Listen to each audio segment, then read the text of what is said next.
Welcome to Modern Farm Business Podcast. This podcast is designed to help the farm leader bring their business to the next level. We'll cover everything from leadership and finance to strategy and planning. I'm your host, Dean Hefta. One of the universals of businesses that last is the role of values and integrity as a part of their culture and leadership. In today's world of speed and disruption, it's more important than ever.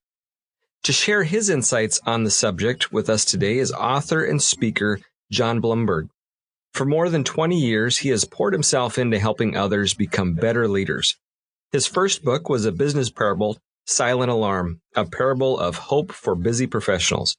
In 2009, he wrote Good to the Core, which changed the conversations he had with leaders as well as his own direction and depth of work. John's latest book, Return on Integrity, the new definition of ROI and why leaders need to know it, took the topic to a whole new level. And it's what we're here to talk about today. John, welcome to the program. Thanks, Dean. Great to be with you today. Yeah, we're excited to have you. And this is such a fundamental and foundational topic. Great organizations that last are really built on what you spend so much of your effort helping people and organizations with.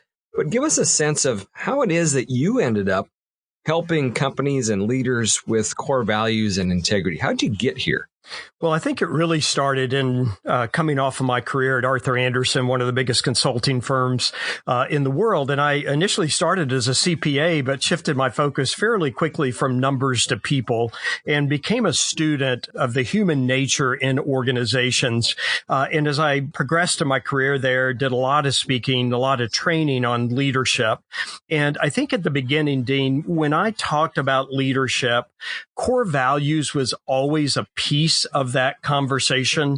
But the key there is it was a piece of it. In fact, in some ways, a small piece of it. Maybe there was an assumption there that I think often we all make that we've got that. We understand core values. When Good to the Core was published, it opened my eyes to a whole new level that not only did we not have it, but we weren't even close to it when it came to individuals and organizations. In other words, we had kind of glossed over it. So as I began to go deeper into conversations with leaders, it only began to confirm what I thought I had stumbled upon, and that is that when it comes to leadership, and it doesn't matter whether you're on a family farm or you're in a major organization, core values isn't just another thing. Core values is actually everything. And when I realized that, I thought, okay, I need to dive much deeper into this. Even with Good to the Core, I realized that I had only scratched the surface. And that led me in so many ways on a much deeper journey of understanding not only how important it is, but also understanding what do we begin to do about it, to discover it, and then eventually to find the value in values. You made a really important point there, this assumption that core values are present either in ourselves, the people are around. Certainly there are core values, but we're not always aware of them. And in organizations, we're not establishing them.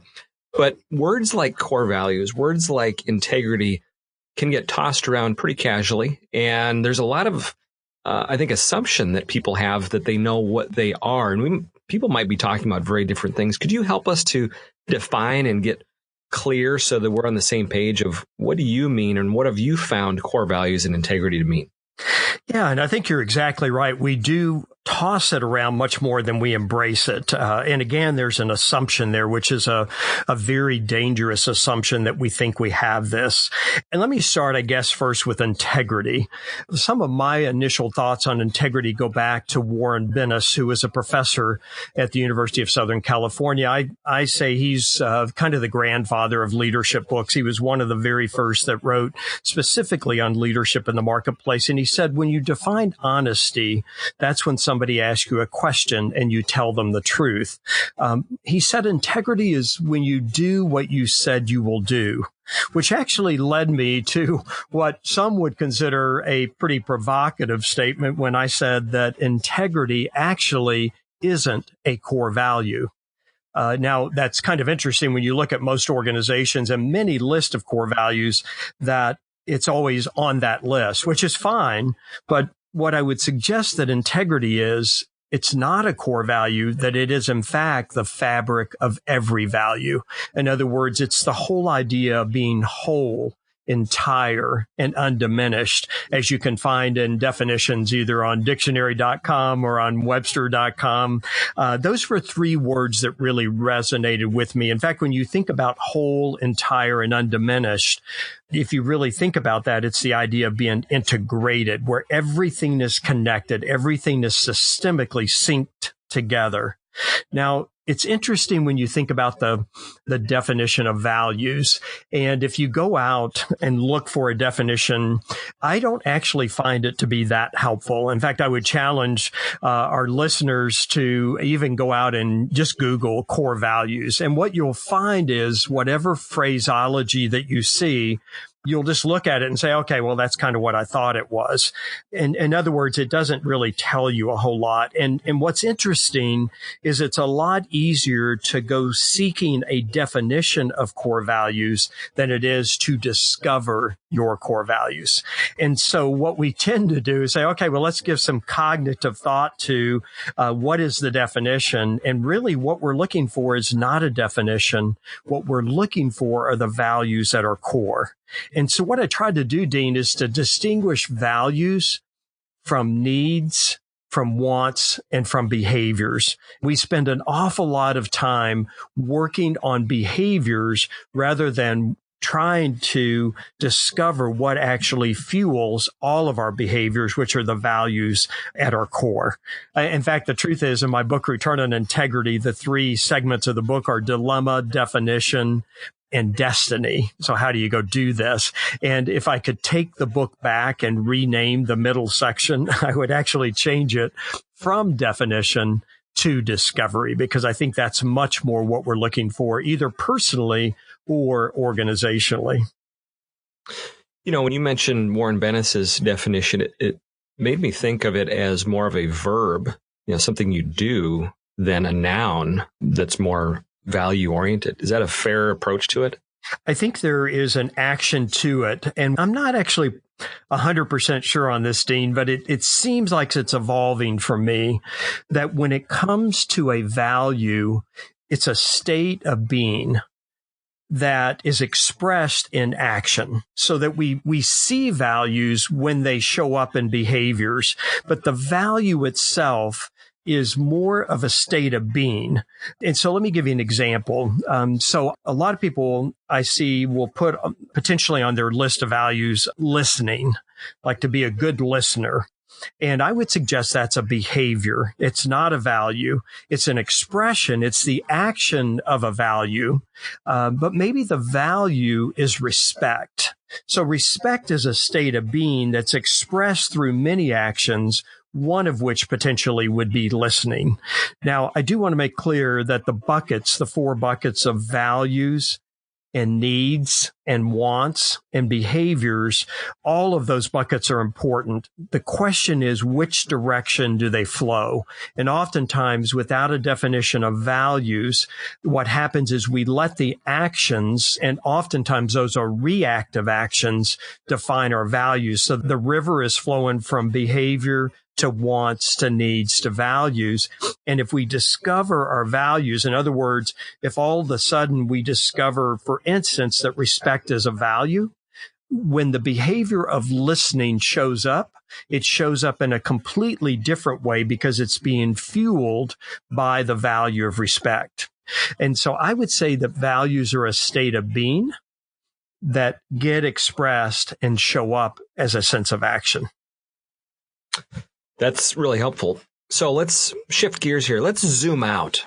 I'm a leader. I'm a person listening to this right now. I'm listening to you talk. We're talking about core values and integrity. As a leader, why should I care? Why does this matter? Yeah. And I think when we really think about this, it's the idea that what you do in the end will never be more important than who you are. In fact, what you do will be transformed by who you discover yourself to be.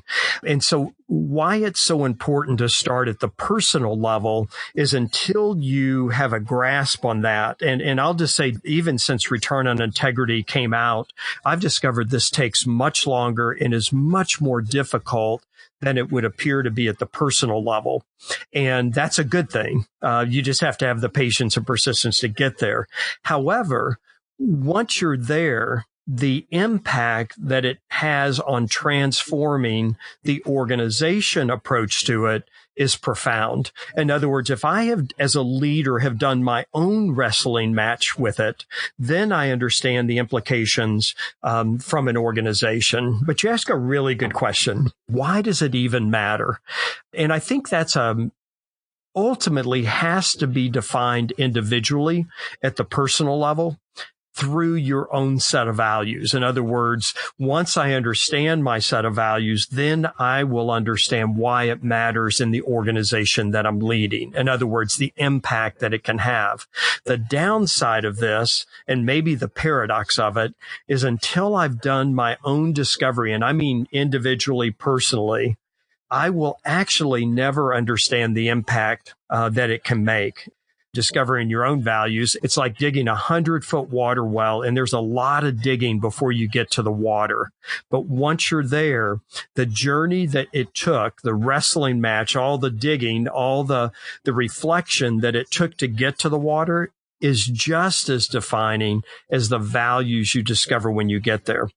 And that then transforms into how you go about as a leader, being able to do the same with other leaders that you work with, and then ultimately the organization itself.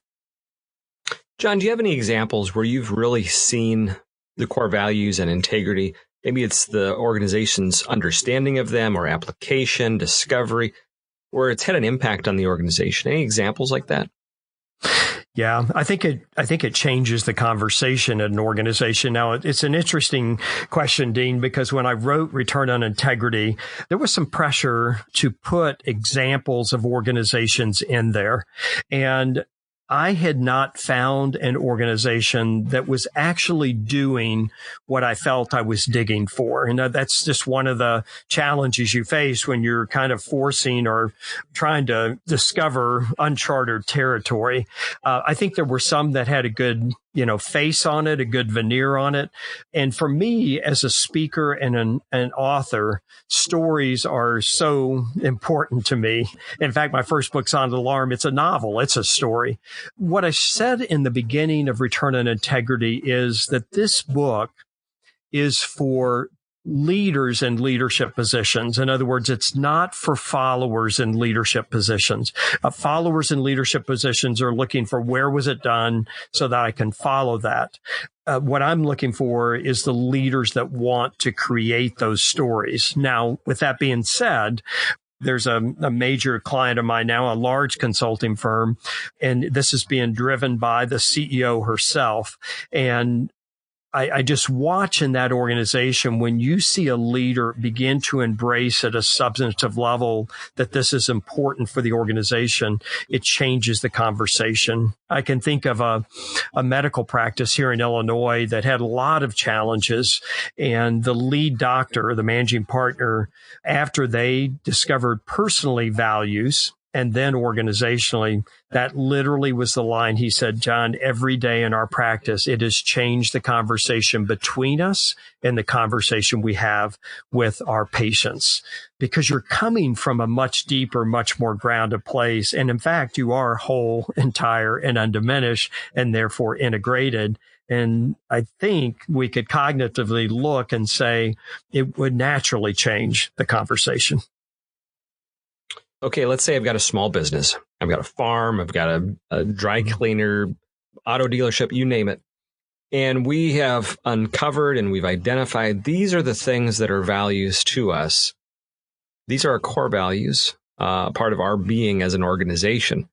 Now, how do you balance that then with somebody as an individual employee that maybe you hire and bring into that, where you're trying to align them with your organizational values, but recognizing that everybody's unique and have different perspectives and backgrounds.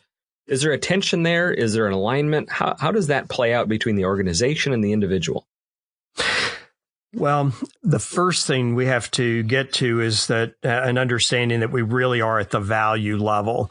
If you're at the behavior level, the want level, the need level, I would even throw in at the opinion and belief level, that you're going to have a lot more conflict internally, relationally, and organizationally. However, if you have challenged the people in the organization to truly discover values at the values level, and they've embraced those values and they show up accountable to those values, is that when they look at the values of the organization, and let's assume that those values in the organization have been discovered by a leader who actually has done their own personal journey, and therefore those values in the organization have been discovered at a very substantive level, I think it opens the door for a different kind of conversation. Now, the bummer is that in that conversation, you have to show up accountable to your own values and the shared values to each other.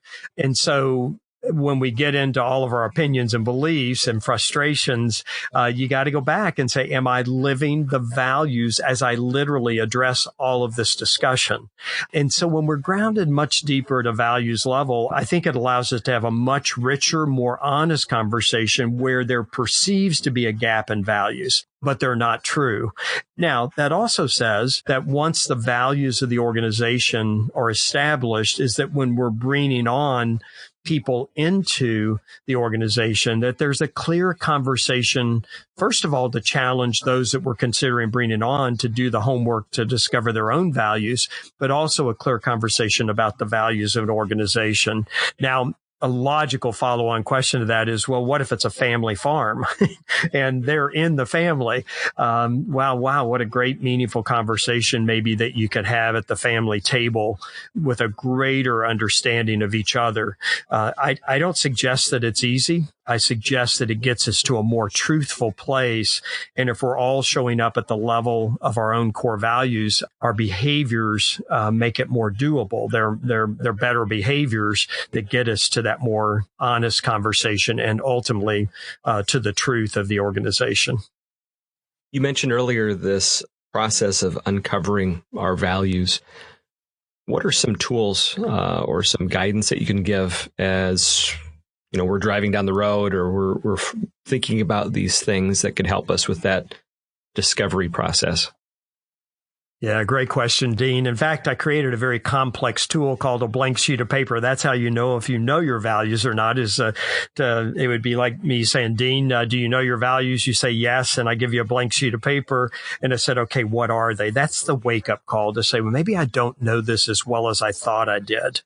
It's about at this point, a lot of people say, well, do you have a list? And most people would love a list of like 30 words, and I'll pick my top 5, or there might be a deck of cards where I can sort them out and prioritize them. And those can be helpful tools, but it really kind of doesn't make us accountable to the real digging that we would do.